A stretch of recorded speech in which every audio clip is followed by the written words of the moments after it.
Hello hi good evening.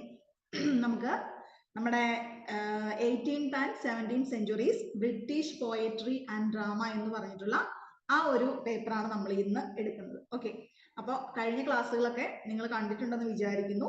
അപ്പോൾ എക്സാമിന് വേണ്ടിയിട്ട് നല്ലപോലെ അത് ക്ലാസ് ഒക്കെ കേട്ടിട്ട് പ്രിപ്പയർ ചെയ്യുക. Okay, 17th and 18th centuries British poetry and drama എന്ന് പറഞ്ഞിട്ടുള്ള ഒരു ടെക്സ്റ്റിലെയാണ് കേട്ടോ. അപ്പോൾ ഈ ടെക്സ്റ്റിൽ നമുക്ക് മെയിൻ ആയിട്ടും പഠിക്കാനുള്ളത് നമ്മൾ ജോൺ വെബ്സ്റ്റർ എന്ന് പറയുന്ന ഒരു ഓഥറിനെ കുറിച്ച് നമുക്ക് പഠിക്കാനുണ്ട്. പിന്നെ അതുപോലെ തന്നെ നമുക്ക് ഡച്ചസ് ഓഫ് മാൽഫി കേട്ടോ, അദ്ദേഹത്തിന് വളരെ ഫേമസ് ആയിട്ടുള്ള ഒരു വർക്കാണ് ഡച്ചസ് ഓഫ് മാൽഫി എന്ന് പറയുന്നത്. ഓക്കെ, അത് പഠിക്കാനുണ്ട്. പിന്നെ അതിനുശേഷം നമുക്ക് പഠിക്കാനുള്ളത് ഇതിനകത്ത് നമ്മുടെ മാക് ഫ്ലക്കിനോ എന്ന് പറഞ്ഞിട്ട് ജോൺ ഡ്രൈഡൻ കേട്ടോ. ജോൺ ഡ്രൈഡൻ ഒക്കെ വളരെ ഇമ്പോർട്ടന്റ് ആയിട്ടുള്ള ഒരു റൈറ്ററാണ്. അപ്പോൾ അദ്ദേഹത്തിന്റെ മാക് ഫ്ലക്കിനോ എന്ന് പറഞ്ഞിട്ടുള്ള ഒരു പോയം നമുക്ക് ഇതിനകത്ത് പഠിക്കാനുണ്ട്. ഓക്കെ, ആ ഒരു 2 ഇമ്പോർട്ടന്റ് ആയിട്ട് വർക്ക്സ് കേട്ടോ. പിന്നെ ലിസിഡസ് ഒക്കെ ഉണ്ട്, അത് നമുക്ക് പിന്നീട് നോക്കാം. അപ്പൊ നമ്മൾ ഇന്ന് മെയിൻ ആയിട്ട് നോക്കാൻ പോകുന്നത് നമ്മുടെ ജോൺ വെബ്സ്റ്ററിന്റെ ഡച്ചസ് ഓഫ് മാൽഫി എന്ന് പറഞ്ഞ ഒരു പ്ലേയും അതുപോലെ തന്നെ നമ്മുടെ ആരുടെയാണ് നമ്മുടെ മാക് ഫ്ലക്കിനോ എഴുതിയിട്ടുള്ള ജോൺ ഡ്രൈഡൻ, ആ 2 വർക്ക്സിന്റെ ഡീറ്റെയിൽസ് ആണ് നമ്മൾ ഇന്ന് നോക്കാൻ പോകുന്നത്. ഓക്കെ, അപ്പൊ നമ്മൾ ടെക്സ്റ്റിൽ നിന്ന് വ്യത്യസ്തമായിട്ട് നമുക്ക് നമ്മുടെ ഒരു സമ്മറി അല്ല, നമുക്ക് എന്താണ് ഈ ചാപ്റ്റേഴ്സിൽ പറഞ്ഞിരിക്കുന്നത് എന്നാണ് നമ്മൾ മെയിൻ ആയിട്ടും ഇന്ന് നോക്കുന്നത്. ഓക്കെ, അപ്പൊ നമുക്ക് ആദ്യമായിട്ട് നമുക്ക് ഈ ഓഥറിനെ ഒന്ന് പരിചയപ്പെടാം അല്ലെ. റൈറ്റേഴ്സ് എപ്പോഴും എന്താണ് ലിറ്ററേച്ചറിൽ വളരെ ഇമ്പോർട്ടന്റ് ആണ് അല്ലെ. അവരുടെ വർക്ക്സ് അവരുടെ ഏത് കാലഘട്ടത്തിലാണ് അവർ ഉൾപ്പെടുന്നത്, അതൊക്കെ നമ്മൾ ഈ ഒരു വർക്ക്സിന്റെ കൂടെ നമ്മൾ ആഡ് ചെയ്യേണ്ട കുറച്ച് ഇൻഫർമേഷൻസ് ആണ്. ഓക്കെ, അപ്പൊ നമുക്ക് ആദ്യമായിട്ട് ഹു ഈസ് ജോൺ വെബ്സ്റ്റർ അല്ലെ. ജോൺ വെബ്സ്റ്റർ ആരാണ്, അദ്ദേഹത്തിന്റെ വർക്കുകളുടെ പ്രത്യേകതയൊക്കെ എന്താണ് എന്ന് നമുക്ക് നോക്കാം. ഓക്കെ, അപ്പൊ പേജ് നമ്പർ എത്രയാണ്? Page number 90. Okay, page number 9 കേട്ടോ. 8 നമ്മൾ ജോൺ വെബ്സ്റ്ററിന്റെ ഒരു ഇൻട്രൊഡക്ഷൻ കിടപ്പുണ്ട്, നമുക്ക് അതിൽ സ്റ്റാർട്ട് ചെയ്യാം. ഓക്കെ, നോക്കുക. This chapter provides a view of John Webster's literary background that can help us to understand the Jacobean drama. Okay, ഈ ഒരു ഡച്ചസ് ഓഫ് മാൽഫി ഒക്കെ ഡ്രാമയിൽ പെടുന്നതാണല്ലോ. അപ്പൊ ഇത് ജാക്കോബിയൻ ഡ്രാമ എന്ന ഒരു കാറ്റഗറിയിലാണ് പെടുന്നത് അല്ലെ. ജാക്കോബിയൻ പീരീഡ് എന്ന് നമ്മൾ പറയും അല്ലെ. അപ്പൊ ആ ഒരു കാലഘട്ടത്തിൽ എഴുതിയിട്ടുള്ള നാടകമായതുകൊണ്ട് അത് ആ ഒരു ജാക്കോബിയൻ ഡ്രാമ എന്ന ഒരു കാറ്റഗറിയിലാണ് പെടുത്തിയിട്ടുള്ളത്. And the factors which led to its decline, his concept of tragedy and his contribution to the tradition of revenge plays. അപ്പോൾ ഇദ്ദേഹത്തിന്റെ പ്ലേസിൽ മെയിൻ ആയിട്ടും വരുന്നത് പ്ലേസ് ആണ് അല്ലെ. എന്തെങ്കിലും പക പോക്കുന്ന രീതിയിലുള്ള കുറച്ച് ക്ലൈമാക്സ് ഒക്കെയുള്ള നാടകങ്ങളൊക്കെയാണ് ഇദ്ദേഹം മെയിൻ ആയിട്ടും എഴുതിയിട്ടുള്ളത്. It has various factors, conditions and influences from his age. He was a tragic artist with talent and unique temperament. അദ്ദേഹം ഒരു യുണീക്ക് ആയിട്ടുള്ള ഒരു ആർട്ടിസ്റ്റ് ആണ്. അതുപോലെ തന്നെ അദ്ദേഹത്തിന്റെ ഒരു ട്രാജഡി അല്ലെ, ഒരു എന്താണ് നമ്മൾ ഒരു നല്ല ഹാപ്പി ആയിട്ടുള്ള എൻഡിങ് അല്ല അദ്ദേഹത്തിന്റെ പ്ലേസിന്റെ പ്രത്യേകത. എന്തെങ്കിലും ട്രാജിക് ആയിട്ടുള്ള കാര്യങ്ങളിലൂടെയൊക്കെയാണ് അദ്ദേഹത്തിന്റെ പ്ലേസ് ഒക്കെ അവസാനിപ്പിക്കാറ്. The credit of his success as a dramatist is given to 2 tragedies. അപ്പോൾ ട്രാജഡികളാണ് അദ്ദേഹത്തിന് മെയിൻ ആയിട്ടുള്ള ഒരു കാറ്റഗറി എന്ന് പറയുന്നത് അല്ലെ, ആസ് എ ഡ്രാമാറ്റിസ്റ്റ്. ഓക്കെ, അപ്പോൾ ഡ്രാമാറ്റിസ്റ്റിന്റെ കാര്യത്തിൽ ട്രാജഡികളാണ് കൂടുതൽ ഉള്ളത് കൊണ്ട് അദ്ദേഹത്തിന്റെ പേരിൽ മെയിൻ ആയിട്ടും അറിയപ്പെടുന്ന 2 വർക്ക്സുകളാണ് ഇതൊക്കെ, the White Devil and the duchess of Malfi. അപ്പൊ ഈ 2 വർക്ക്സുകളാണ് ഈ ഒരു ജോൺ വെബ്സ്റ്ററിന്റെ ട്രാജഡി ഡ്രാമാസിൽ നമ്മൾ പെടുത്തിയിട്ടുള്ളത്. അപ്പോൾ അതുകൊണ്ട് തന്നെ അദ്ദേഹത്തിനെ കുറിച്ച് നമ്മൾ ഡീറ്റെയിൽസ് എഴുതും. ഈ വർക്കുകൾ വളരെ ഇമ്പോർട്ടന്റ് ആയിട്ട് നമ്മൾ നോട്ട് ചെയ്യണം. Okay, his comedy the Devil's Law Case would bring him neither fame nor success. Seneca Machiavelli influenced his works. അതുപോലെ തന്നെ അദ്ദേഹത്തിന്റെ മറ്റൊരു പ്രധാനപ്പെട്ട വർക്കാണ് ദ ഡെവിൾസ് ലോക്കേസ് എന്ന് പറയുന്ന ഒരു, പക്ഷെ അത് അദ്ദേഹത്തിന് അത്ര ഫേമസ് ഒന്നും ആക്കിയില്ല. കൂടുതലായിട്ടും അദ്ദേഹം അറിയപ്പെടുന്നത് the White Devil and the duchess of മാൽഫി എന്ന് പറയുന്ന ഈ 2 വർക്ക്സിന്റെ പേരിലാണ്. ഓക്കെ, അപ്പൊ നമുക്ക് അടുത്തതായിട്ട് അദ്ദേഹത്തിന്റെ റിവെഞ്ച് പ്ലേസ് ആണ് അദ്ദേഹം മെയിൻ ആയിട്ടും എഴുതിയിട്ടുള്ളത് എന്ന് നമ്മൾ പറഞ്ഞു അല്ലെ. അപ്പൊ എന്താണ് ഈ റിവെഞ്ച് പ്ലേസ് അല്ലെ, എന്താണ് അതിന്റെ പ്രത്യേകത എന്ന് നമുക്ക് നോക്കാം. എന്താണ് John Webster's concept of tragedy and his contribution to the tradition of the revenge plays അല്ലെ. നമ്മൾ മലയാളത്തിൽ പറയുകയാണെങ്കിൽ നമ്മൾ എന്തെങ്കിലും ഒരു കാരണങ്ങൾ കൊണ്ട്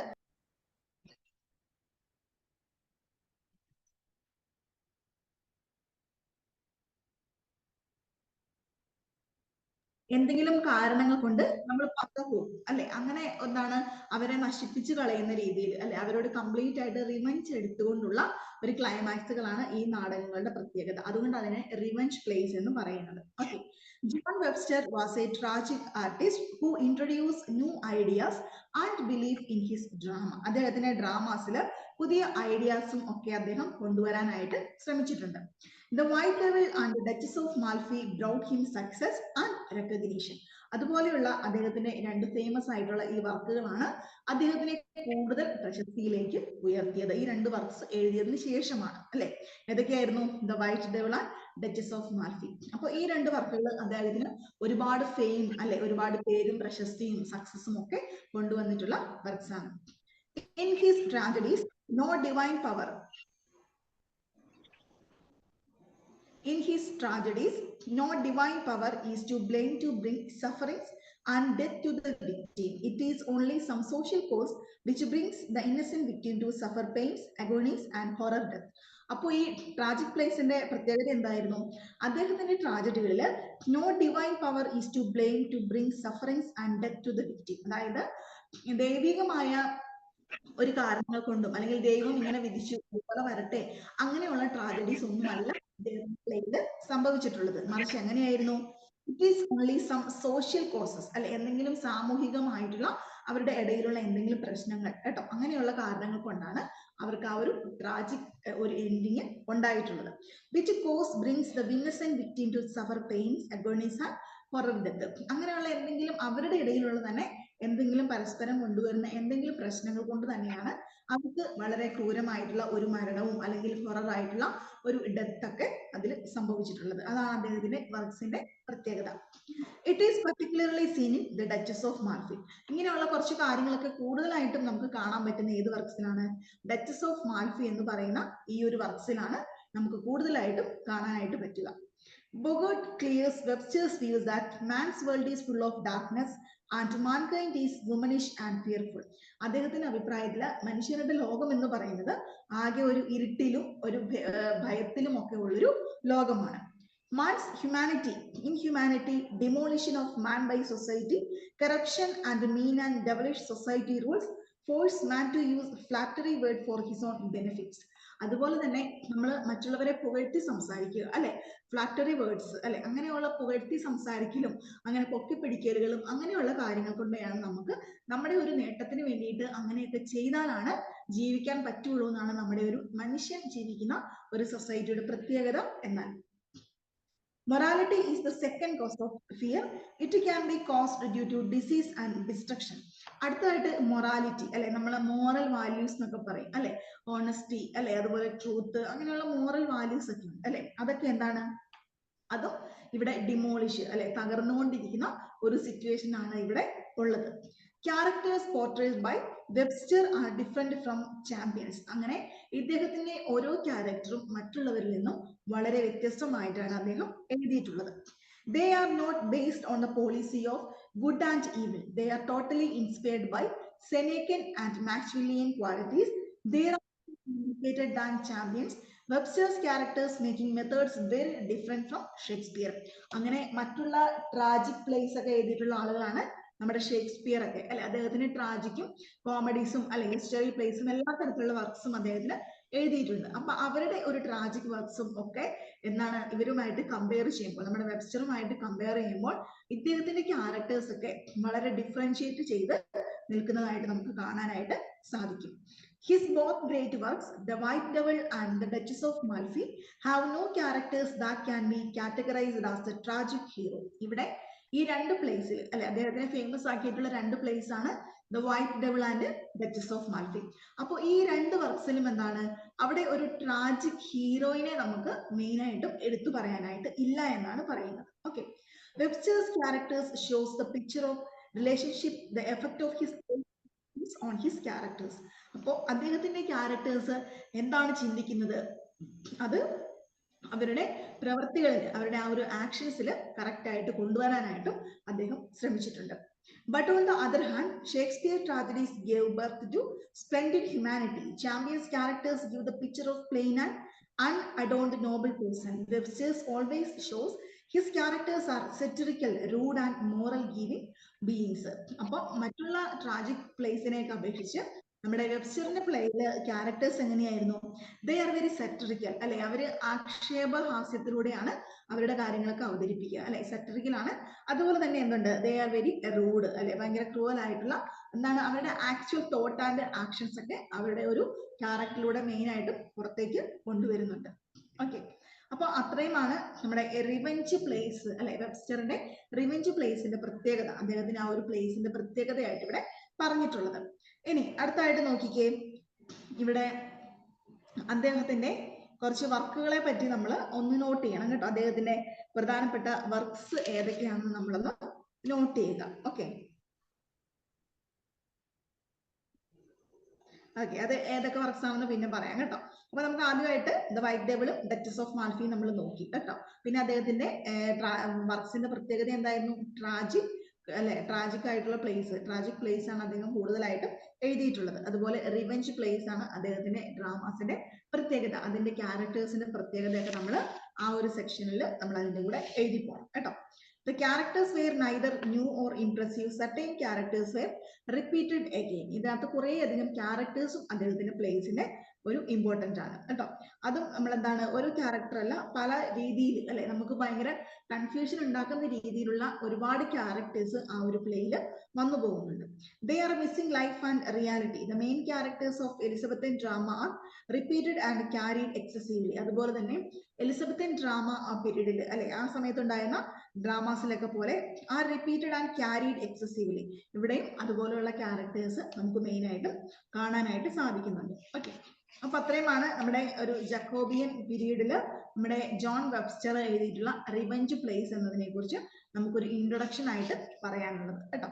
ഇനി അടുത്തായിട്ട് നമ്മൾ നോക്കുന്നത് ദ ഡച്ചസ് ഓഫ് മാൽഫി എന്ന് പറയുന്ന ആ ഒരു പ്ലേയിനെ കുറിച്ചാണ്. എന്താണ് ആ പ്ലേയിൽ പറയുന്നത്, എന്താണ്, John Webster is marked as the greatest dramatist in the world, although he did not have written much of the successful plays.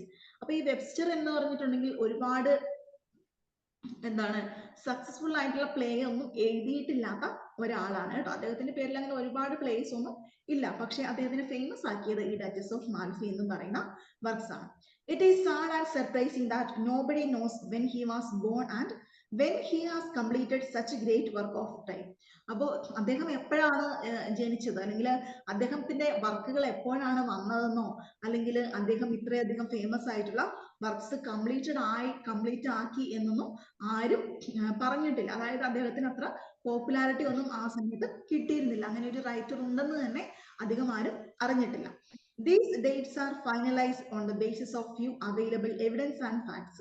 അപ്പോൾ ഈ കാര്യങ്ങളൊക്കെ ഇവർ പറയുന്നത് എന്തിന്റെ അടിസ്ഥാനത്തിലാണ്, ചെറിയ കുറച്ച് തെളിവുകൾ അല്ലെ, അദ്ദേഹത്തിന്റെ വർക്ക്സ് പബ്ലിഷ് ചെയ്ത സമയവും അദ്ദേഹത്തിന് ഈ ഫെയിമും പോപ്പുലാരിറ്റി ഒക്കെ കിട്ടിയ സമയമൊക്കെ വെച്ചിട്ട് അവർ ഏകദേശം കിട്ടിയ വിവരങ്ങളുടെ അടിസ്ഥാനത്തിലാണ് ഇങ്ങനെ ഒരു കാര്യം പറയുന്നത്. The White Devil, Webster's first tragedy, was produced between 1610 and 1612. 1610 മുതൽ 1612 ആ ഒരു കാലഘട്ടത്തിലാണ് അദ്ദേഹത്തിന്റെ ആദ്യത്തെ പ്ലേ ആയിട്ടുള്ള അല്ലെ, ഫസ്റ്റ് ട്രാജഡി പ്ലേ ആയിട്ടുള്ള ഈ വൈറ്റ് ഡെവിൾ അദ്ദേഹം എഴുതിയതെന്ന് വിശ്വസിക്കപ്പെടുന്നു. And the duchess of മാൽഫി was written after that. അതിനുശേഷം അല്ലെ, 1612 ശേഷമാണ് ഈ ഡച്ചസ് ഓഫ് മാൽഫി അദ്ദേഹം എഴുതിയിട്ടുള്ളത്. This play was staged in 1614. 1616 അദ്ദേഹം എന്ത് ചെയ്തിട്ടുള്ളത്, ഈ ഡച്ചസ് ഓഫ് മാൽഫി എന്ന് പറയുന്ന ഈ ഒരു പ്ലേ എഴുതിയിട്ടുള്ളത് അല്ലെ, എഴുതിയിട്ടുള്ളതെന്ന് വെച്ചാൽ അദ്ദേഹം സ്റ്റേജിൽ പെർഫോം ചെയ്തിട്ടുള്ളത്. Okay, the role of Antonio was played by the actor name Ostler, who died in 1640.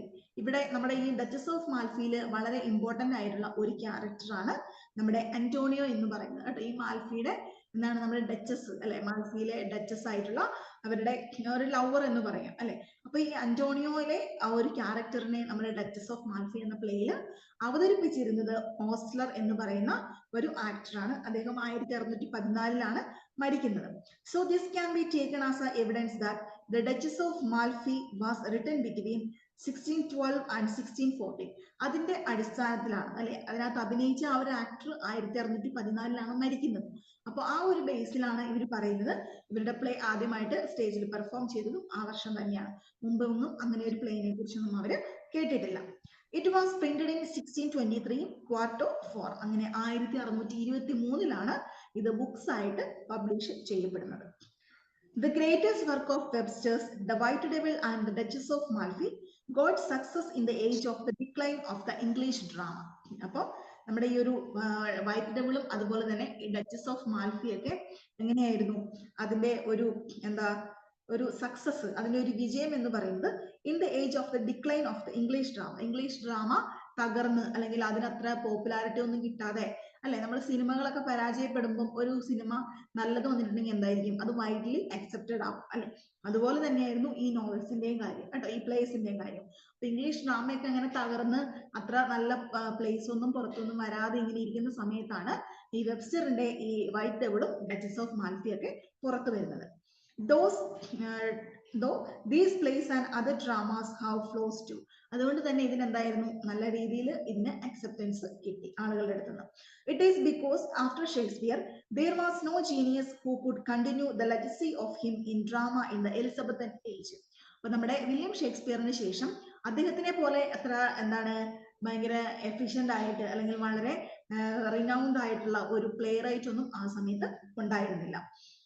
The structural weakness in the Webster's drama keep him low to Shakespeare. പക്ഷെ ഷേക്സ്പിയറിന്റെ ഒപ്പം എത്തിയില്ലെങ്കിലും ഏകദേശം അദ്ദേഹത്തിന്റെ ആ ഒരു വർക്ക്സിനോടൊക്കെ കിടപിടിക്കുന്ന രീതിയിൽ വെബ്സ്റ്ററിന് എഴുതാനായി എന്നാണ് പറയപ്പെടുന്നത് കേട്ടോ. അപ്പൊ അത്രയുമാണ് നമ്മുടെ ഒരു വെബ്സ്റ്ററിന്റെ ഒരു ഇൻട്രൊഡക്ഷൻ, അതുപോലെ തന്നെ ഡച്ചസ് ഓഫ് മാൽഫി എന്ന് പറയുന്നതിന്റെ ഒരു ഇൻട്രൊഡക്ഷൻ കേട്ടോ.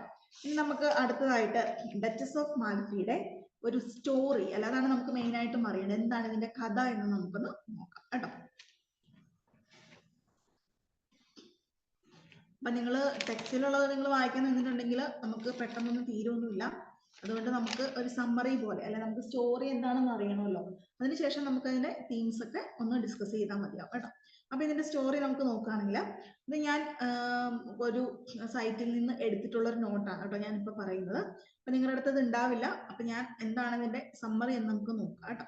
അപ്പൊ നിങ്ങൾ ടെക്സ്റ്റിൽ വായിച്ചു നോക്കിയിട്ട് നിങ്ങൾ അതൊന്ന് മനസ്സിലാക്കിയാൽ മതി കേട്ടോ. The Duchess falls in love with her steward Antonio.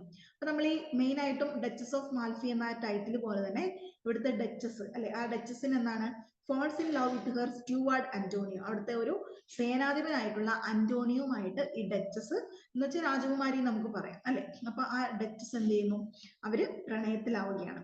Hair brothers Ferdinand tell her not to remarry. അപ്പൊ ഇവര് മുമ്പ് ഒരു പ്രാവശ്യം നമ്മുടെ ഈ ഡച്ചസിന്റെ മാരേജ് കഴിഞ്ഞിട്ടുള്ളതാണ്. അവരെന്താണ് ഇപ്പൊ വിഡോവായിട്ടാണ് അവർ നിൽക്കുന്നത്. അപ്പൊ ഇവരുടെ ഈ ഒരു ഡച്ചസിന്റെ ബ്രദേഴ്സ് ആയിട്ടുള്ള ഫെർഡിനാൻഡും കാർഡിനലും ഇവരോട് പറയുന്നുണ്ട്, ഡച്ചസിനോട് പറയുന്നുണ്ട്, നീ ഇപ്പം കല്യാണം ഒന്നും കഴിക്കണ്ടെന്ന് അവർ പറയുന്നുണ്ട്. പക്ഷെ ഡച്ചസ് അത് അനുസരിക്കുന്നില്ല.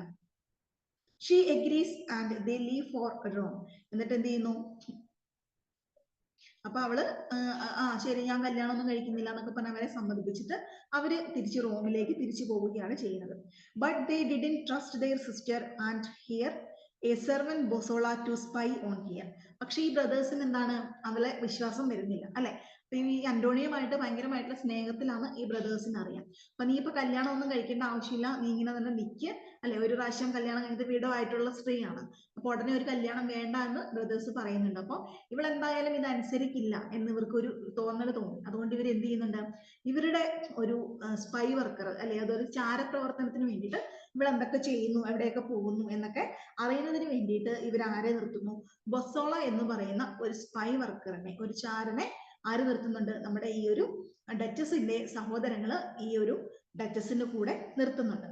Once they have gone, the Duchess meet Antonio. They confess their love for each other. She proposes and they are married in secret. അങ്ങനെ ബ്രദേഴ്സ് ഒക്കെ തിരിച്ച് അവരുടെ ജോലിക്കൊക്കെ വേണ്ടിയിട്ട് അവർ റോമിലേക്ക് പോയി. പിന്നീട് ഈ ബൊസോളയും ഡച്ചസും ഒക്കെ അവരൊക്കെ അന്റോണിയും ഒക്കെ അവിടെ താമസിക്കുകയാണ്. അപ്പൊ എന്ത് ചെയ്യുന്നുണ്ട്, വൺസ് ദേ ഹാവ് ഗോൺ, അവരൊക്കെ പോയി കഴിഞ്ഞപ്പോൾ ദ ഡച്ചസ് മീറ്റ്സ് അന്റോണിയോ, അന്റോണിയോനെ വളരെ രഹസ്യമായിട്ട്, അവർ ലവേഴ്സ് ആണല്ലോ, അപ്പൊ അവർ വളരെ രഹസ്യമായിട്ട് മീറ്റ് ചെയ്യുന്നു. ദേ കൺഫസ് ദെയർ ലവ്, അവർ രണ്ടുപേരും പരസ്പരം അവരുടെ ഒരു സ്നേഹം തുറന്നു പറയുകയാണ്. അവർക്ക് എന്തായാലും മാരേജ് ചെയ്യണം, അല്ലെങ്കിൽ ഇല്ലാതെ എനിക്ക് പറ്റില്ല, അങ്ങനെയുള്ള ഒരു കൺഫെഷൻ ഒക്കെ നടത്തിയിട്ട് എന്ത് ചെയ്തു, ഫോർ ഈച്ച് അതർ, രണ്ടുപേരും പരസ്പരം മാരേജ് ചെയ്യണമെന്ന് സമ്മതിച്ചു. She proposes and they are married in secret, ആരും അറിയാതെ വളരെ രഹസ്യമായിട്ട് നമ്മുടെ സ്റ്റുവാർഡായിട്ടുള്ള അന്റോണിയോനെ നമ്മുടെ ഡച്ചസ് കല്യാണം കഴിക്കുകയാണ് ചെയ്യുന്നത്. 9 months later, അങ്ങനെ ഒരു 9 മാസങ്ങൾക്ക് ശേഷം Bosola suspect the Duchess is pregnant. ഒരു എന്താണ്, ബൊസോളനെ ഇവിടെ ഈ ചാരപ്രവർത്തനത്തിന് വേണ്ടിയിട്ട് ഇവരുടെ ആങ്ങളമാരെ ഏർപ്പാടാക്കിയിട്ട് പോയതായിരുന്നു അല്ലെ. അപ്പൊ ഈ ബൊസോളയ്ക്ക് ഒരു സംശയം, നമ്മുടെ ഡച്ചസ് പ്രഗ്നന്റ് ആണെന്ന്. He hatch a plan to present her with apricots believe to induce labour.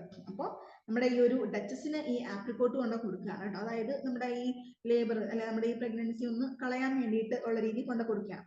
She eats them and immediately becomes ill, അവളത് കഴിക്കുന്നു, പെട്ടെന്ന് തന്നെ അവൾക്കത് വയ്യാതാകുന്നു. The Duchess gave birth to a son, പക്ഷെ പെട്ടെന്ന് പ്രത്യേകിച്ചൊന്നും പറ്റുന്നൊന്നുമില്ല, അവരുടെ പദ്ധതിയൊക്കെ പാളിപ്പോവുകയാണ് ചെയ്യുന്നത്. എന്ത് ചെയ്യുന്നുണ്ട്, the Duchess give birth to a son, അങ്ങനെ ഒരു മകന് നമ്മുടെ ഡച്ചസ് ജന്മം നൽകുകയാണ്. അവർ സീക്രട്ട് ആയിട്ട് മാരേജ് ചെയ്തു അന്റോണിയനെ, അതിലുണ്ടായ കൊച്ചാണ്. His father Antonio write his new born a horoscope but then lose it. അങ്ങനെ പുതിയതായിട്ട് ജനിച്ച ആ ഒരു കുട്ടിക്ക് വേണ്ടിയിട്ട് അവന്റെ അച്ഛനായിട്ടുള്ള ഈ അന്റോണിയോ ഒരു ഹോറോസ്കോപ്പ്, അതായത് ഒരു ജാതകം എഴുതുന്നുണ്ട്. പക്ഷെ അത് എന്താണെന്നൊക്കെ ഒന്ന് വായിച്ചു നോക്കുന്നതിന് മുമ്പ് തന്നെ അത് നഷ്ടപ്പെട്ടു പോവുകയും ചെയ്യുന്നുണ്ട് കേട്ടോ. Bosola find the horoscope proof that the Duchess had a child. അങ്ങനെ ഈ ബൊസോളയ്ക്ക് ഈ ഒരു ഹോറോസ്കോപ്പ് കിട്ടുകയാണ് കേട്ടോ. അപ്പൊ ഈ ബൊസോളയ്ക്ക് മനസ്സിലായി ഡച്ചസിന് ഒരു കുട്ടിയുണ്ട്, അല്ലെ ഡച്ചസിന്റെയും അന്റോണിയും കുട്ടിയാണ്, അതിന്റെയാണ് ഈ ജാതകം എന്നൊക്കെ അയാൾക്ക് മനസ്സിലാവുകയാണ്, നമ്മുടെ ഈ സ്പൈ വർക്കറിന് മനസ്സിലാവുന്നു. He tells her brothers who are furious with her don't know she is married.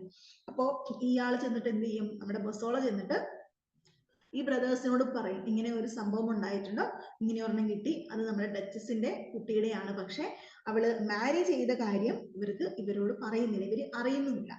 Don't know she is married, അവരാരും അറിയുന്നില്ല, പക്ഷെ ഇവർ സീക്രട്ട് ആയിട്ടാണ് മാരേജ് ചെയ്തിരിക്കുന്നത്. അതുകൊണ്ട് ഈ സ്പൈ വർക്കറും അറിഞ്ഞിട്ടില്ല, അതുപോലെ തന്നെ ഈ ബ്രദേഴ്സും ഇത് അറിഞ്ഞിട്ടില്ല. പക്ഷെ ഇവർക്ക് ഒരു കുട്ടിയുണ്ട്, അപ്പൊ അത് ആരുടെയാണെന്നൊക്കെ ഉള്ള ഒരു സംശയം ഇവർക്ക് ഉണ്ട് കേട്ടോ. ഇനി ഒരു 2 years later, പിന്നീട് ഒരു 2 വർഷത്തിന് ശേഷം The Duchess and Antonia have 2 more children. ഡച്ചസിനും അന്റോണിയയ്ക്കും 2 കുട്ടികളും കൂടെ ഉണ്ടാവുകയാണ്. Ferdinand returns from Rome and hides in his sister's bedroom. അങ്ങനെ ഫെർഡിനാൻഡ് എന്ത് ചെയ്തു, ഇത് ആരുടെയാണ് ഈ കുട്ടി, അല്ലെ ഇവളുടെ കുട്ടികളാണെന്ന് പറയുന്നുണ്ട്, ഇപ്പൊ സത്യമാണോ, എന്താണ് ഇതിനകത്തെ സംഭവിച്ചിരിക്കുന്നത്, അല്ലെ ഇവർ സ്പൈ വർക്കറിനെ ഒക്കെ ഏർപ്പാടാക്കിയെങ്കിലും ഇവർക്ക് അത് എന്താണെന്ന് കണ്ടുപിടിക്കാനായിട്ട് പറ്റിയിട്ടില്ല. അപ്പൊ അവരെന്ത് ചെയ്തു, Ferdinand return from home and hide in his sisters room. Ferdinand വന്നിട്ട് അവന്റെ സഹോദരിയുടെ റൂമിൽ ഒളിച്ചിരിക്കുകയാണ് ചെയ്യുന്നത്. When Antonio leaves, he reveals himself, give the Duchess a dagger and tell her to kill herself. എന്നിട്ട് എന്ത് ചെയ്തു, when Antonio leaves her, reveals himself. Antonio പോയി കഴിഞ്ഞപ്പോൾ എന്ത് പറയുന്നു, himself gives Duchess a dagger and tells her to kill herself. അവളോട് തന്നെ നീ സ്വന്തമായിട്ട് കുത്തി ചത്തോ എന്നൊക്കെ പറഞ്ഞിട്ട് അവളെ ഭീഷണിപ്പെടുത്തുകയാണ്. She is married. She tells she is married, making him even more angry. അങ്ങനെ ഇവള് ഞാൻ മാരീഡ് ആണ്, എന്റെ കുട്ടികളാണ് എന്നൊക്കെ ഒരു സത്യം കൂടി പറഞ്ഞു കഴിഞ്ഞപ്പോൾ അയാൾക്ക് ഒന്നുകൂടെ ദേഷ്യം കൂടി, ഇവളുടെ ബ്രദറിന് ഒന്നുകൂടെ ദേഷ്യം കൂടുകയാണ് ചെയ്യുന്നത്. He leaves saying he will never see her again. അപ്പോൾ അയാൾക്ക് എന്തായി, എനിക്ക് നിന്നെ ഇനി ഒരിക്കലും കാണണ്ട, അല്ലെ സിസ്റ്റർ അല്ലേ, പെങ്ങളാണല്ലോ, അപ്പോൾ നീ ഇങ്ങനെയൊക്കെ കാണിച്ചു കൂട്ടുന്നതല്ലേ, എനിക്ക് നിന്നെ ഇനി ഒരിക്കലും കാണണ്ട എന്നുള്ള രീതിയിൽ സംസാരിച്ചിട്ട് അയാൾ അവിടെ നിന്ന് പോവുകയാണ് ചെയ്യുന്നത് കേട്ടോ. The Duchess persuades Antonio to see to Angola. Bosola tricks the Duchess into telling him to who the father of her children. അപ്പൊ നമ്മുടെ ഈ ബസോളയ്ക്കും അവർക്കൊക്കെ അറിയേണ്ട ഒരു കാര്യമുണ്ട്, ആരുടെയാണ് ഈ കുട്ടികൾ എന്ന് അവർക്ക് അറിയണം. അപ്പോൾ അന്റോണിയോയും നമ്മുടെ ഡച്ചസും തമ്മിൽ എന്തെങ്കിലും രഹസ്യം ഉണ്ടോ എന്നൊക്കെ അറിയാൻ വേണ്ടിയിട്ട് ബസോളനെ അവിടെ നിർത്തിയിട്ടുണ്ട്. പക്ഷെ അവൻ ഇവർ കല്യാണം കഴിക്കുന്നു അങ്ങനെയൊന്നും ഇവർക്ക് തോന്നിയിട്ടില്ല. പക്ഷേ ഈ കുട്ടികൾ ആരുടെയാണെന്ന് ഇവർക്ക് അറിയാനായിട്ടൊരു താല്പര്യമുണ്ട്. അപ്പൊ ബൊസോള എന്ത് ചെയ്യുന്നു, ചില ട്രിക്സ് ഒക്കെ ഉപയോഗിച്ചിട്ട്, അല്ലെ, നമ്മൾ എന്തെങ്കിലും തന്ത്രമൊക്കെ ഉപയോഗിച്ചിട്ട് പറയിപ്പിക്കാൻ ശ്രമിക്കുമല്ലോ, അപ്പൊ അങ്ങനെ കുറച്ച് ട്രിക്സ് ഒക്കെ ഈ ബൊസോള പ്രയോഗിക്കുന്നുണ്ട്.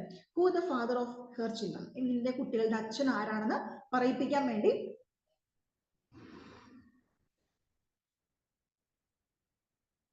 ബൊസോള ശ്രമിക്കുന്നുണ്ട്. എന്നിട്ട് എന്ത് പറ്റി, where he's and where he's, അതുപോലെ തന്നെ കുട്ടികളുടെ അച്ഛൻ ആരാണ്, അതുപോലെ അവൻ എവിടെയാണ് എന്നൊക്കെ നമ്മുടെ ബൊസോളയ്ക്ക് കാര്യമായിട്ട് അറിയേണ്ടതുണ്ട്.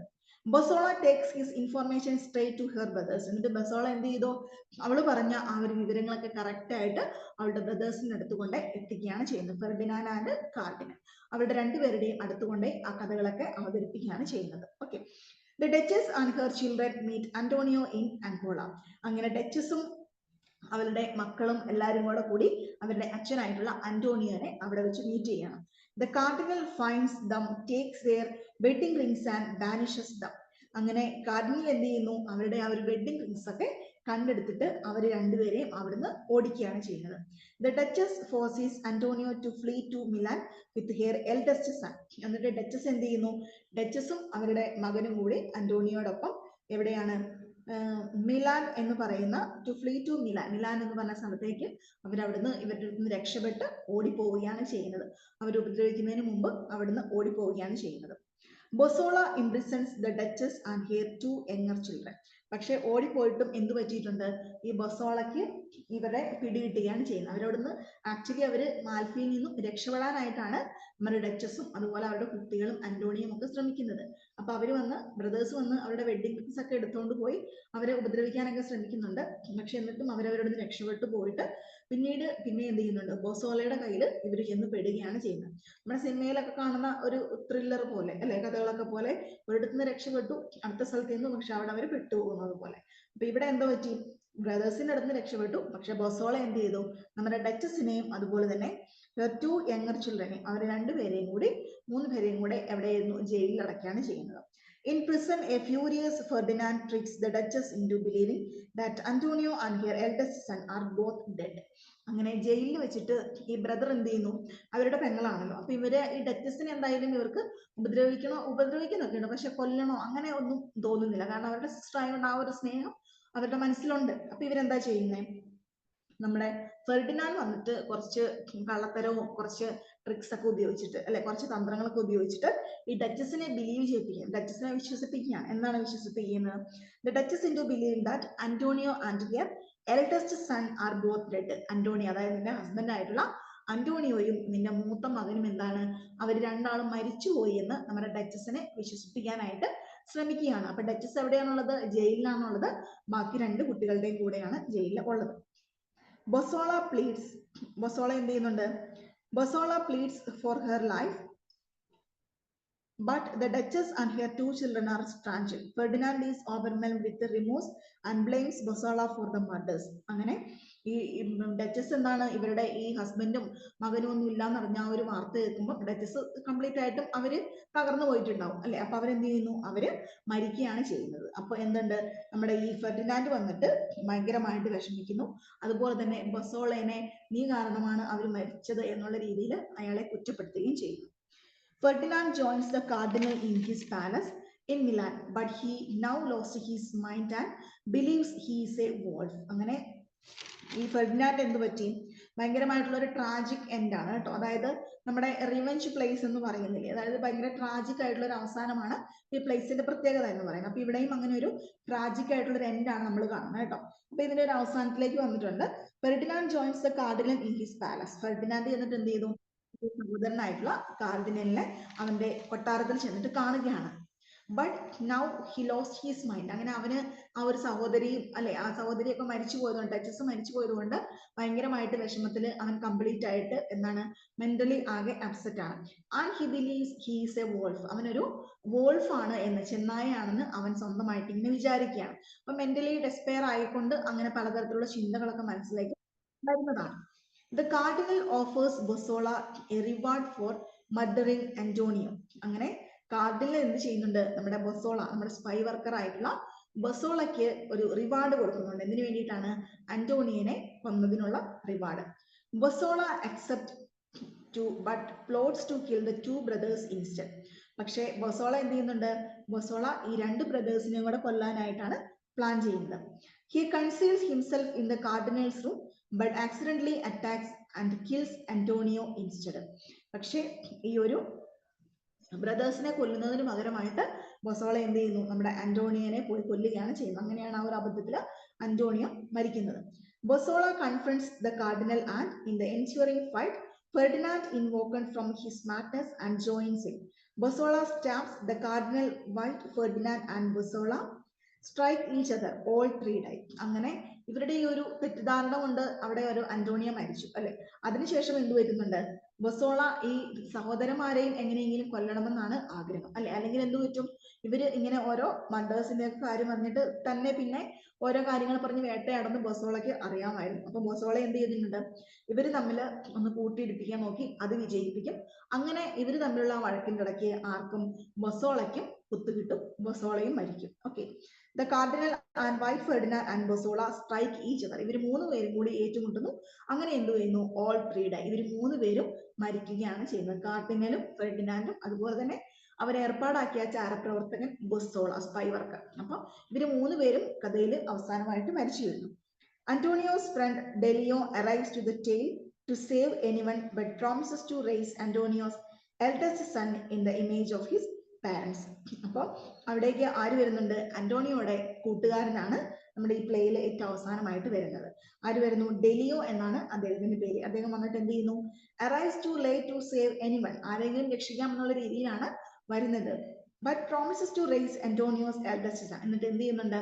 അന്റോണിയോയുടെ എൽഡസ്റ്റ് സണ്ണിനെയാണ് അവന് ജീവനോടെ കിട്ടുന്നത്. ബാക്കി ഡച്ചസും രണ്ട് കുട്ടികളും അന്റോണിയോയും എല്ലാവരും മരിക്കുകയാണ് ചെയ്യുന്നത്. ഒരു മകനെ മാത്രം, എൽഡസ്റ്റ് സണ്ണിനെ മാത്രമാണ് കിട്ടുന്നത്. And he promises to raise Antonio's eldest son in the image of his parents. അങ്ങനെ അവന്റെ ആ ഒരു പാരന്റ്, ഡച്ചസിന്റെയും അന്റോണിയയുടെയും പാരന്റ് അല്ലെ, അവര് കുട്ടീനെ അവര് നല്ല പെർഫെക്റ്റ് ആയിട്ട് വളർത്തിയെടുത്തോളാം, അവന്റെ പാരന്റിന്റെ സ്ഥാനത്ത് നിന്ന് വളർത്തിക്കൊള്ളാം എന്നുള്ളൊരു പ്രോമിസ് നമ്മുടെ ഡെലിയോ എന്ന് പറഞ്ഞിട്ടുള്ള അന്റോണിയോയുടെ കൂട്ടുകാരൻ കൊടുക്കുന്നതോടുകൂടി നമ്മുടെ ഈ ഒരു പ്ലേ ഇവിടെ അവസാനിക്കുകയാണ്. അപ്പൊ നമ്മുടെ പ്ലേയില് വന്നിട്ടുള്ള ആ ഒരു ക്യാരക്ടേഴ്സിനെ നിങ്ങൾക്ക് നോക്കുകയാണെങ്കിൽ അറിയാം. ഡച്ചസ് ഓഫ് മാൽഫി ഉണ്ട് അല്ലെ, ഡച്ചസ് ഉണ്ട്, അതുപോലെ അവരുടെ ലവറായ അന്റോണിയോ ഉണ്ട്, അതുപോലെ നമ്മുടെ ഡച്ചസിന്റെ ടു ബ്രദേഴ്സ് ഉണ്ട്. ആരൊക്കെയാണ്? ഫെർഡിനാൻഡ് ഉണ്ട്, കാർഡിനൽ ഉണ്ട്, പിന്നെ അവരെ ഏർപ്പാടാക്കുന്ന ഒരു സ്പൈ വർക്കർ ഉണ്ട്, ബൊസോളയുണ്ട് അല്ലെ, പിന്നെ ഡച്ചസിന്റെ 3 കുട്ടികളുണ്ട്, പിന്നെ അവസാനമായിട്ട് കഥയിൽ വരുന്ന ഡെലിയോ എന്ന് പറയുന്ന ക്യാരക്ടറും ഉണ്ട് അല്ലെ. അപ്പൊ ഇത്രയും ക്യാരക്ടേഴ്സ് ഉള്ളതിന് ഇതൊരു ട്രാജിക് എന്ത് സംഭവിക്കുന്നു? നമ്മുടെ മെയിൻ ക്യാരക്ടേഴ്സ് ഒക്കെ എല്ലാവരും ഇതിനകത്ത് മരിക്കുകയാണ് ചെയ്യുന്നത് അല്ലെ. ഡച്ചസ് മരിക്കുന്നുണ്ട്, ലവറായിട്ടുള്ള അന്റോണിയോ മരിക്കുന്നുണ്ട്, ഡച്ചസിന്റെ 2 ബ്രദേഴ്സ് ഫെർഡിനാൻഡ് ആൻഡ് കാർഡിനൽ മരിക്കുന്നുണ്ട്, അവസാനം ആ സ്പൈ വർക്കർ ആയിട്ടുള്ള ബൊസോളയും മരിക്കുന്നുണ്ട്, 2 കുട്ടികളും മരിക്കുന്നുണ്ട്. ആകെ ഒരാൾ മാത്രമാണ് ഇതിനകത്ത് രക്ഷപ്പെടുന്നത്. ഓക്കെ, അതുകൊണ്ടാണ് എന്ത് ഇതൊരു tragic ending and revenge play ആണെന്ന് പറയുന്നത്. ഓക്കെ, അപ്പോൾ ഇതാണ് നമ്മുടെ ഡച്ചസ് ഓഫ് മാൽഫി എന്ന് പറയുന്ന സ്റ്റോറി. അതാണ് നമ്മുടെ ഡച്ചസ് ഓഫ് മാൽഫി എന്ന് പറയുന്ന പ്ലേയുടെ ഒരു ഔട്ട്ലൈൻ അല്ലെങ്കിൽ ഒരു സമ്മറി എന്ന് പറയുന്നത് കേട്ടോ. പിന്നെ ഇതിനകത്ത് കൂടുതലായിട്ട് നമ്മൾ ക്യാരക്ടേഴ്സിനെയും അതുപോലെ തന്നെ ഇതിന്റെ ഈ ഒരു കഥയും വെച്ചിട്ട് നമുക്ക് ബാക്കിയുള്ള ക്വസ്റ്റ്യൻ ആൻസേഴ്സ് ഒക്കെ നമുക്ക് ആൻസർ ചെയ്യാൻ പറ്റണം കേട്ടോ. അപ്പൊ നിങ്ങൾക്ക് എന്താണ് സമ്മറി എന്ന് മനസ്സിലായെന്ന് വിശ്വസിക്കുന്നു കേട്ടോ.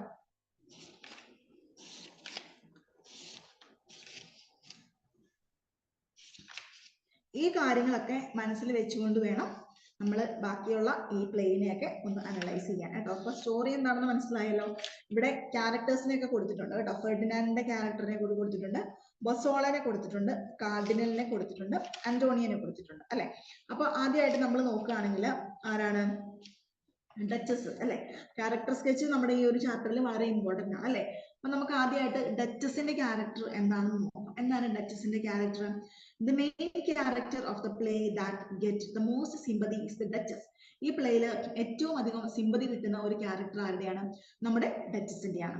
She is a noble, courageous, beautiful, proud, bold, sincere, devoted, patient, happy and loving wife and a caring mother. അവരുടെ എല്ലാവിധ ക്വാളിറ്റീസും അല്ലെ ഒരു ലേഡിക്ക് ഉണ്ടായിരിക്കേണ്ട ഒരു സ്ത്രീ ആയിട്ടാണ് നമ്മുടെ ഡച്ചസിനെ ഇവിടെ നമ്മുടെ വെബ്സ്റ്റർ അവതരിപ്പിച്ചിട്ടുള്ളത്. Okay, The whole story revolves around here. ഈ പ്ലേ എങ്ങനെയാണ് നമ്മുടെ ഡച്ചസിനെ ചുറ്റിപ്പറ്റിയാണ് ഈ ഒരു കംപ്ലീറ്റ് ആയിട്ടുള്ള ഒരു പ്ലേ നിൽക്കുന്നത്.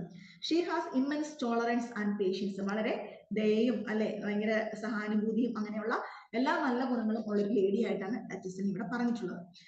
She plays different role that show strong emotions, love, care and devotion towards her children and husband. അവരുടെ ഹസ്ബൻഡിനോടും കുട്ടികളോടും ഒക്കെ വളരെയധികം സ്നേഹവും അല്ലെ ശ്രദ്ധയും അതുപോലെ തന്നെ അവർക്ക് വേണ്ടിയിട്ടാണ് അവൾ ജീവിക്കുന്നത്. അങ്ങനെ നല്ല ഒരു മദറിന് ഉണ്ടായിരിക്കേണ്ട, വൈഫിന് ഉണ്ടായിരിക്കേണ്ട എല്ലാ ഗുണങ്ങളും നമ്മുടെ ഡച്ചസിന് ഉണ്ടെന്ന് ലെക്ചർ പറയുന്നു. She tries to save her husband Antonio and her first born son from the killer. അവരുടെ ഹസ്ബൻഡ് ആയിട്ടുള്ള അന്റോണിയെയും അതുപോലെ തന്നെ അവരുടെ ആദ്യത്തെ മകനായിട്ടുള്ള എൽഡസ്റ്റ് സണ്ണിനെയും കൂട്ടി പറയുന്നുണ്ട് അല്ലെ. അപ്പോൾ അവരെ രണ്ടുപേരെയും രക്ഷിക്കാനായിട്ട് അല്ലെ കില്ലറുടെ അടുത്ത് നമ്മുടെ ആരാണ് അവരെ കൊല്ലാൻ നടക്കുന്നത് അവരുടെ അടുത്ത് നിന്നും രക്ഷിക്കാനായിട്ട് അവൾ ശ്രമിക്കുന്നുണ്ട്, പക്ഷെ സാധിക്കുന്നില്ല. This shows her true and pure love and selfless care towards her beloveds. അതാണ് അവരോടുള്ള ആത്മാർത്ഥമായ സ്നേഹമാണ് അത് സൂചിപ്പിക്കുന്നത്. Webster craft her beautiful, bold, lovely, devoted, authentic, patient, tolerant and caring attributes which makes her immortal in the world of English literature. അങ്ങനെ ഇത്രയും നല്ല എല്ലാ ക്വാളിറ്റീസും കൂടിയുള്ള ഒരു ലേഡീനെ നമ്മുടെ ഇംഗ്ലീഷ് ലിറ്ററേച്ചറിൽ എന്താണ് അനശ്വരനാക്കി തീർക്കുകയാണ് വെബ്സ്റ്റർ ചെയ്യുന്നത്. ഇങ്ങനെ ഒരു ക്യാരക്ടർ എന്താണ് എക്കാലവും നിലനിൽക്കും. കാരണം അങ്ങനെ ഒരു ഇത്രയും ക്വാളിറ്റീസ് നിറഞ്ഞ ഒരു ലേഡി വേറെ ഒരു പ്ലേയിലും ഇല്ലെന്നാണ് പറയുന്നത്. Webster is called the genius dramatist of all the time, where the Duchess of Malfi has contributed immensely. Duchess അതായത് വെബ്സ്റ്റർ ഇത്ര ഫേമസ് ആയിട്ട് എല്ലാ കാലത്തും അല്ലെ ലിറ്ററേച്ചറിൽ ഇത്ര വർഷങ്ങളായിട്ടും ഒരു 100 years above അല്ലെ അത്ര 100 വർഷത്തോളമായിട്ടും അതിലൊക്കെ കൂടുതലായിട്ടും ഈ വർക്ക്സ് ഒക്കെ നിലനിൽക്കാൻ കാരണം എന്താണ്? ഇവരുടെ ഈ ക്യാരക്ടേഴ്സ് എന്നും ജീവനോടെ നിലനിൽക്കുന്നു അല്ലെ. നമ്മുടെ മനസ്സുകളിൽ ലിറ്ററേച്ചർ പഠിക്കുന്ന ആളുകളുടെ മനസ്സിൽ നിലനിൽക്കുന്നത് കൊണ്ടാണ് ഈ ഓഥറിന് മരണമില്ലാത്തത്. In Antonio's words, the Duchess is different from her brothers. He praises Duchess her dignity and pure love. അവരുടെ ഹസ്ബൻഡ് തന്നെ അവരുടെ ആ ഒരു സ്വഭാവത്തെ കുറിച്ചൊക്കെ പോയിട്ട് സംസാരിക്കുന്നതായിട്ട് നമുക്ക് ഈ ഒരു പ്ലേയിൽ കാണാം. Okay, she becomes widow at A very young age and has a son from hair first marriage. അവൾ വളരെ ചെറുപ്പത്തിൽ തന്നെ അവൾ ഒരു വിഡോ ആയിട്ട് മാറുന്നതാണ്. അതിൽ അവൾക്ക് ഒരു കുഞ്ഞുമുണ്ട്. She has two brothers Ferdinand and the Cardinal who are against her second marriage. അവളുടെ ബ്രദേഴ്സ് ആയിട്ടുള്ള ഫെർഡിനാൻഡും അതുപോലെ തന്നെ കാർഡിനലും അവളുടെ ആ ഒരു ഫസ്റ്റ് മാരേജിന് കഴിഞ്ഞപ്പോൾ സെക്കൻഡ് ആയിട്ട് അവൾക്ക് മാരേജ് ചെയ്യണമെന്ന് അവർ എതിരായി അവർ വേണ്ട എന്ന് പറഞ്ഞിട്ടാണ് പോകുന്നത്. According to them her action will bring displace to their family and order. എന്തുകൊണ്ടാണ് അവർ മാരേജ് ചെയ്യരുതെന്ന് പറയുന്നത്? അവരുടെ ഫാമിലിക്ക് അത് ചീത്തപ്പേരാണ്, അതുകൊണ്ട് അത് വേണ്ട എന്ന് അവർ സഹോദരിയെ വിലക്കുന്നു. They don't approve of Antonio as he is below their rank because he may after her wealth and property. അപ്പൊ ഈ അന്റോണിയോമായിട്ട് ഇവർക്ക് സ്നേഹമുണ്ട്, പക്ഷേ ആ ഒരു മാരേജിന് അവർ സമ്മതിക്കുന്നില്ല. എന്തായിരുന്നു കാരണം? അന്റോണിയോ എന്ന് പറയുന്നത് ഇവരെക്കാളും താഴ്ന്ന ഒരു റാങ്കിൽ അല്ലെ താഴ്ന്ന ഒരു നിലവാരത്തിൽ ജീവിക്കുന്ന, സ്വത്തുകൊണ്ടും അല്ലെ സ്റ്റാറ്റസ് കൊണ്ടൊക്കെ താഴ്ന്ന രീതിയിലാണ് എന്നുള്ള ഒരു ചിന്ത വന്നതുകൊണ്ടാണ് അവർ ആ ഒരു മാരേജിന് സമ്മതിക്കാത്തത്. She falls in love with him and gets married. പക്ഷെ കഥയിൽ എന്താണ് സംഭവിക്കുന്നത്? അവള് നമ്മുടെ ഈ ഒരു അന്റോണിയോമായിട്ട് മാരീഡ് ആയിട്ട് അവര് സീക്രട്ട്ലി അവർക്ക് കുട്ടികൾ ഉണ്ടാവുന്നതൊക്കെയാണ് നമ്മൾ ഈ ഒരു പ്ലേയിൽ കാണുന്നത്. ഓക്കെ,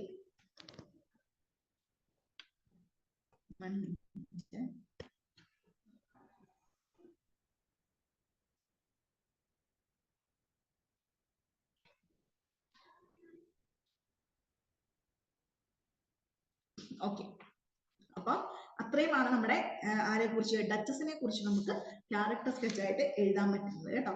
നിങ്ങൾ ഇത് വളരെ സിമ്പിൾ ആയിട്ടാണ് കൊടുത്തിരിക്കുന്നത് കേട്ടോ. അപ്പൊ നമുക്ക് പെട്ടെന്ന് തന്നെ നമുക്ക് ആ സെന്റൻസുകളൊക്കെ നമ്മുടെ മനസ്സിലേക്ക് വരും. അപ്പൊ അവരുടെ ആ ഒരു ക്വാളിറ്റീസ് ഒക്കെ നിങ്ങൾ നോട്ട് ചെയ്തിട്ട് എഴുതുക.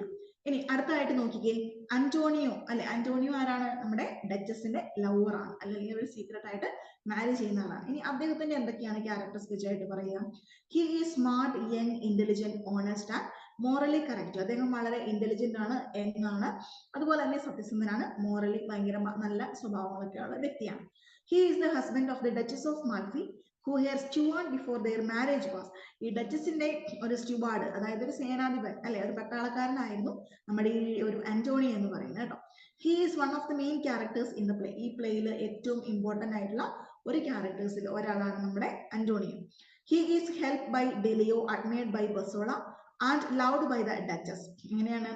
കഥയുടെ അവസാനം ഇദ്ദേഹത്തിന്റെ ഫ്രണ്ട് വന്നിട്ടാണ്, ഡെലിയോ വന്നിട്ടാണ് അവരുടെ കുട്ടീനെ സേവ് ചെയ്തുകൊണ്ട് പോകുന്നത് അല്ലെ. അപ്പൊ ഡെലിയോ ഈ അന്റോണിയനെ സഹായിക്കാനായിട്ട് വരുന്നുണ്ട്. അഡ്മയർഡ് ബൈ ബസോള, ബസോളയ്ക്കും വലിയ കാര്യമാണ്. അതുപോലെ തന്നെ and loved by the Duchess, Duchess ആണ് അദ്ദേഹത്തിന് ജീവന തുല്യം സ്നേഹിക്കുന്നത്. He uses to observe the characters and quotes efficiently. His observation is exact and justified. He is loyal and honest. അദ്ദേഹം വളരെ ലോയൽ ആയിട്ടുള്ള ഒരു പേഴ്സൺ ആണ്, വളരെ ഓണസ്റ്റ് ആണ്. Even the cardinal and Bassola are impressed by his virtues. Bassola impresses the Duchess by speaking well of Antonio. അങ്ങനെ കാർഡിനലും ബസോളയും നമ്മുടെ ഈ അന്റോണിയോ ഈ ഡച്ചസുമായിട്ട് സ്നേഹത്തിലാന്ന് പറഞ്ഞാലും അവർക്ക് എന്താണ് ആ ഒരു വെൽത്തിലും അതുപോലെ അവരുടെ ആ ഒരു ഇവരുടെക്കാളും ഒരു സ്റ്റാറ്റസ് കുറഞ്ഞ രീതിയിൽ നിന്ന് ആ ഒരു 2 കാരണങ്ങൾ മാത്രമാണ് അന്റോണിയെ കുറ്റം പറയാനായിട്ടുള്ളത് അല്ലെ. ബാക്കി എല്ലാ രീതിയിലും അദ്ദേഹം എങ്ങനെയാണ് ഒരു പെർഫെക്റ്റ് ആയിട്ടുള്ള ഒരു ജെന്റിൽമാൻ ആണെന്ന് നമുക്ക് പറയാം. അതുകൊണ്ട് ബസോള എന്ത് ചെയ്യുന്നുണ്ട്, Bosola impresses the Duchess by speaking well of Antonio. Antonio പറ്റി വളരെ കുറെ അധികം നല്ല കാര്യങ്ങളാണ് നമ്മുടെ ഈ ഒരു ഡച്ചസ് പറയുന്നത്. ഓക്കെ, ഇനി ഹി ഈസ് ഡിവോട്ടഡ് ലവർ. അദ്ദേഹം എങ്ങനെയാണ്, അദ്ദേഹം വളരെ ഡിവോട്ടി ആയിട്ടുള്ള, അതായത് വളരെ ആത്മാർത്ഥമായിട്ട് സ്നേഹിക്കുന്ന ഒരു ലവറാണ്. He respects the Duchess. അദ്ദേഹം എന്ത് ചെയ്യുന്നുണ്ട്, അദ്ദേഹം ഡച്ചസിനെ റെസ്പെക്ട് ചെയ്യുന്നു. It is a good heart, honesty and loyalty that win the Duchess heart. അദ്ദേഹത്തിന് ഈ നല്ല ഗുണങ്ങളൊക്കെയാണ് ഡച്ചസിന്റെ മനസ്സിലേക്ക് ആകർഷിച്ചത്. Even after her marriage he doesn't lose the dignity and respect for her. കല്യാണത്തിന് ശേഷവും എങ്ങനെയാണ്, വളരെ റെസ്പെക്റ്റോട് കൂടിയും വളരെ ഡിഗ്നിറ്റിയോടും കൂടിയാണ് നമ്മുടെ ഈ ഡച്ചസിനോട് പെരുമാറുന്നത്. Webster has Sean passionate love between them. Duchess എങ്ങനെയാണ്, അതുപോലെ വെബ്സ്റ്റർ എങ്ങനെയാണ്, വളരെ പാഷനേറ്റ് അല്ലെ, അവരുടെ ആ ഒരു സ്നേഹം നമുക്ക് വളരെയധികം ഇഷ്ടപ്പെടുന്ന രീതിയിലാണ് അവിടെ പ്രസന്റ് ചെയ്തിരിക്കുന്നത്. She used to shower kisses on Antonio very often. അവര് തമ്മിലുള്ള ആ ഒരു സ്നേഹ പ്രകടനമൊക്കെ നമുക്ക് നന്നായിട്ട് ഈ പ്ലേ വായിക്കുമ്പോൾ ഫീൽ ചെയ്യും. She used to feel carefree and loud in his hands.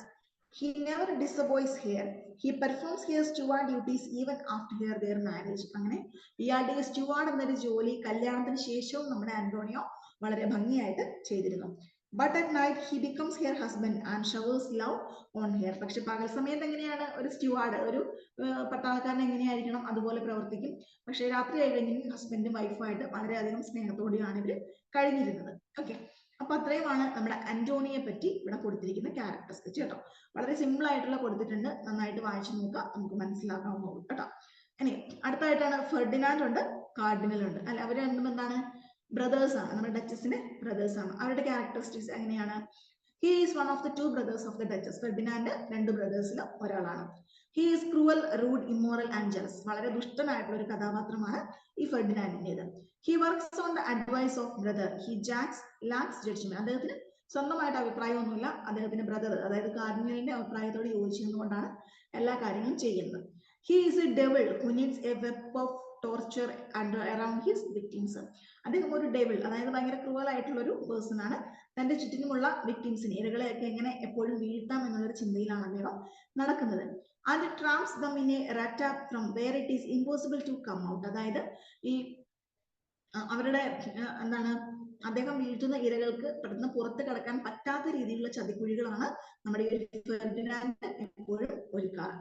He has a stimulating and Machiavellian mind. Delio marks cruel, manipulative and dishonest. നമ്മുടെ ഡെലിയോ എന്ന് പറയുന്ന അന്റോണിയോയുടെ ഫ്രണ്ട് നമ്മുടെ ഫെർഡിനാൻഡിനെ കുറിച്ച് പറയുന്നത്, ഹി ഈസ് ക്രൂവൽ, ഭയങ്കര ക്രൂവലാണ്, അതുപോലെ മാനിപ്പുലേറ്റീവ് ആൻഡ് ഡിസ്ഹോണസ്റ്റ് ആണ്. യാതൊരുവിധ ക്വാളിറ്റീസും അദ്ദേഹത്തിന് ഇല്ല. Webster craft him manipulative, deceitful, avenger and cruel. വളരെ ദുഷ്ടനായിട്ടുള്ള അവഞ്ചർഫുൾ ആയിട്ടുള്ള ഒരു ക്യാരക്ടറാണ് നമ്മുടെ ഫെർഡിനാൻഡിനേത്. He wants his sister to remain single, whereas the reason of marrying someone below rank is useless. അതായത് ഇവരുടെ പെങ്ങൾ അല്ലെ, നമ്മുടെ ഡച്ചസ് എപ്പോഴും മാരി ചെയ്യാതെ സിംഗിൾ ആയിട്ട് നിൽക്കണമെന്ന് ഇവർ പറയുന്ന എന്തിനു വേണ്ടിയിട്ടാണ്, അവരുടെ റാങ്കിൽ താഴെയുള്ള ഒരാളെ കല്യാണം കഴിച്ചുകൊണ്ട് ഒരു ഗുണവുമില്ലെന്ന് പറഞ്ഞുകൊണ്ടാണ്. He cannot tolerate her marriage with Antonio. He ordered Bassola to torture his sister as a revenge who goes against his will. എന്താണ്, നമ്മുടെ ബസോള അവരെ ടോർച്ചർ ചെയ്യുന്ന എന്തിനു വേണ്ടിയിട്ടാണ്, ആ ബ്രദേഴ്സ് പറയുന്നത് അനുസരിക്കാത്തതുകൊണ്ടാണ് നമ്മുടെ ഡച്ചസിനെ ഇവര് ടോർച്ചർ ചെയ്യാനായിട്ട് പറയുന്നത്. He could have hidden her somewhere instead of killing her. അപ്പോ അവളെ കൊല്ലാനുള്ള ദേഷ്യമൊക്കെ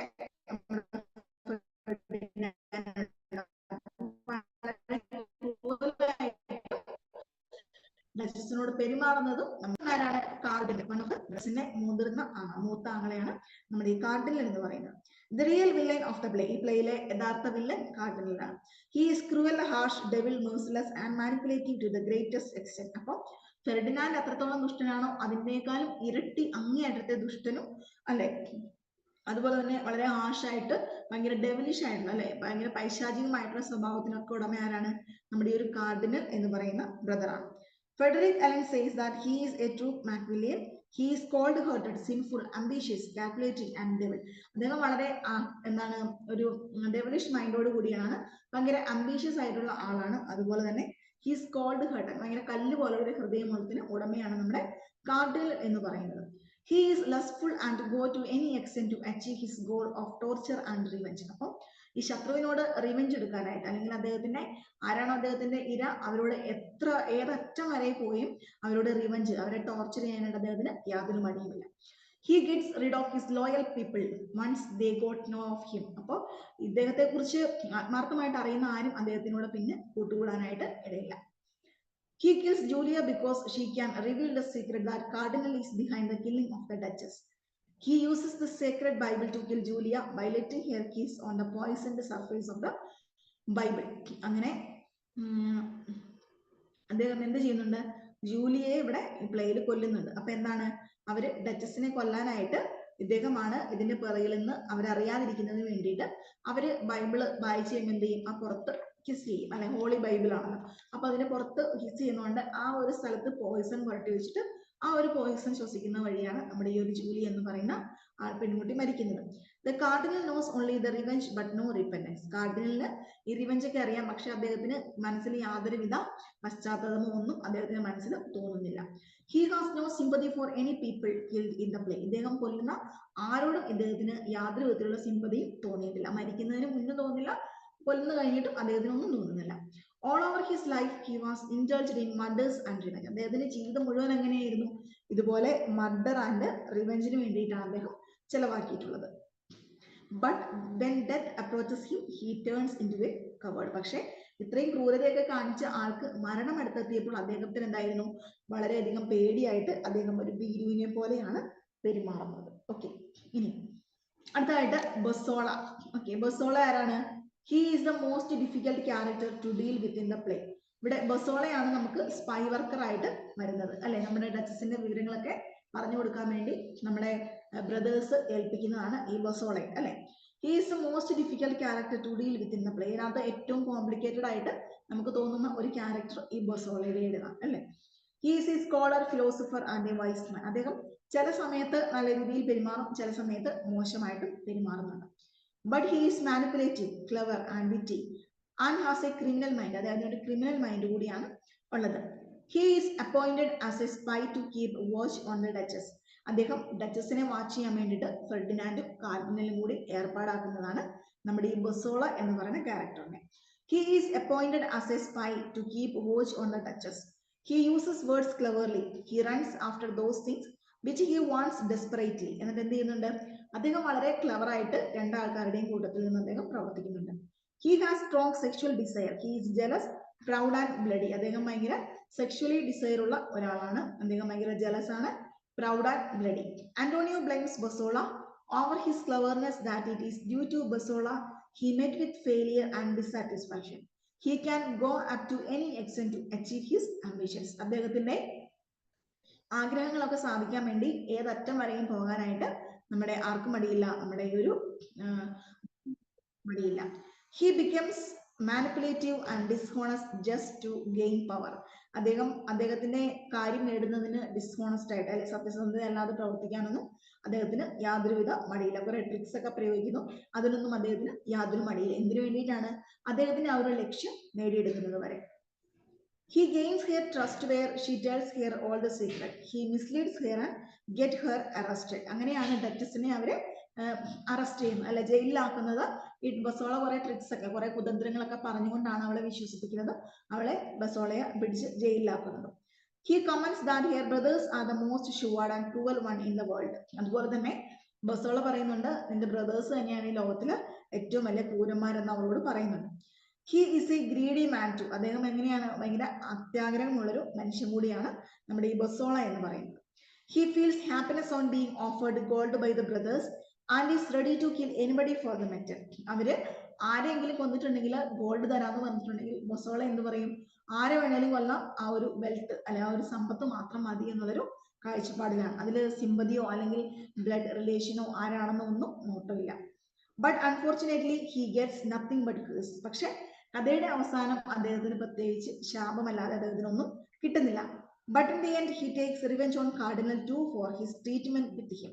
പക്ഷെ അവസാനം കാർഡിനലിനോട് അയാളുടെ റിവെഞ്ച് തീർക്കുന്നു അല്ലെ, വളരെ മോശമായിട്ടുള്ള പെരുമാറ്റത്തിന് കാർഡിനലിനെ വകവരുത്തുന്നുണ്ട്. His speeches involves his philosophical mind.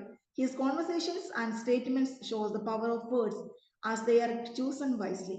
അദ്ദേഹത്തിന്റെ കോൺവെർസേഷൻ ഒക്കെ കേൾക്കുമ്പോൾ വളരെ വൈസായിട്ട് അല്ലെ വളരെ ബുദ്ധിപരമായിട്ടുള്ള സംസാരമാണെന്നൊക്കെ തോന്നും. His observations of the personalities of different characters are exact and faultless. അദ്ദേഹത്തിന് കഥയിലെ ഓരോ കഥാപാത്രങ്ങളെയും കുറിച്ചുള്ള കാഴ്ചപ്പാട് വളരെ കറക്റ്റ് ആയിരുന്നു. അതുപോലെ തന്നെ അതിനകത്ത് യാതൊരു വിധത്തിലുള്ള തെറ്റും നമുക്ക് പറയാനായിട്ട് ഇല്ല. Cardinal എന്താണ്? He decides not to change his piece of conscience for all the wealth of Europe. So when Bossola reached the cardinal's tomb, had stabbed with him his sword.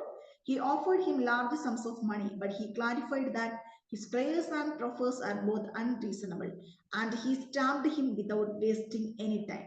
അവസാനം നമ്മുടെ കാർഡിനലിനെ കുത്തിക്കൊല്ലുന്നത് നമ്മുടെ ബൊസോളയാണ് കേട്ടോ.